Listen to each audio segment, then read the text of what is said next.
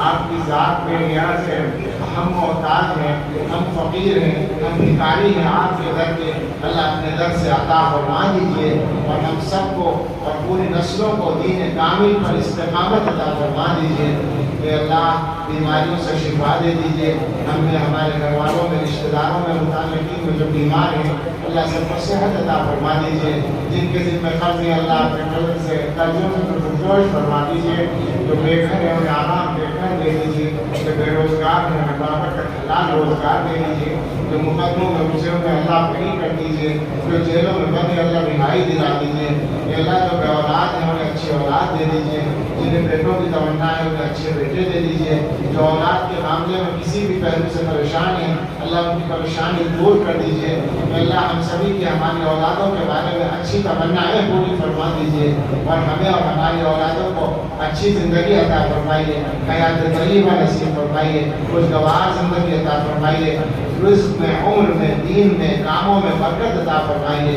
اے اللہ اس پورے مجمع پر اور اس پورے شہر پر اور ہم سب کے دلوں پر اور ہم سب کے گھروں پر خاص رحمت کی نظر ڈال دیجیے۔ اے اللہ اس فتنوں کے زمانے میں ہم جیسے کیسے بھی ہیں اور جو کچھ بھی ہماری کھوٹی پونجی ہے وہ لے کر ہم آپ کے دین کے راستے میں آپ کی بارگاہ میں حاضر ہیں۔ اے اللہ مدد فرمائیے، اللہ حفاظت فرمائیے۔ اے اللہ فتنے بڑے ہیں، ان کے مقابلے کے لیے وسائل ہمارے پاس نہیں ہیں، مگر رب کریم اگر آپ کی مدد شامل ہو جائے تو وہ سارے وسائل پر غالب ہیں۔ اے اللہ اپنی مدد شامل حال فرما دیجیے۔ یہ جو دین کے خدام محنتیں کر رہے ہیں ان کو قبول فرما لیجیے۔ اللہ دارالعلوم دیوبند اور ہر مدرسے کی حفاظت فرمائیے۔ اے اللہ حرمین شریفین، مسجد اقصی اور حرم مسجد کی حفاظت فرمائیے۔ اے اللہ دعوت و تبلیغ کے کام کی حفاظت فرمائیے۔ اللہ شریعت و سنت کے مطابق چلنے والی خانقاہوں کی حفاظت فرمائیے۔ اے اللہ ہر صاحب ایمان کی اور اس کے ایمان کی، جان کی، مال کی، عزت و آبرو کی، گھر بار اور اولاد کاروبار کی حفاظت فرمائیے۔ اے اللہ فلسطینی مسلمانوں کی مدد فرمائیے، خاص پر نازل فرما دیجیے۔ اللہ ظالموں سے ان کا پیچھا چھڑا دیجیے، اللہ ظالموں کو شکست فاش دے دیجیے، انہیں اس کو نابود کر دیجیے۔ اے اللہ ہم سب کے لیے اور پوری امت کے لیے آنے والے وقت کو گزرے وقت سے بہتر بنا دیجیے اور سب سے بہتر ہمارے آخری وقت کو بنا دیجیے۔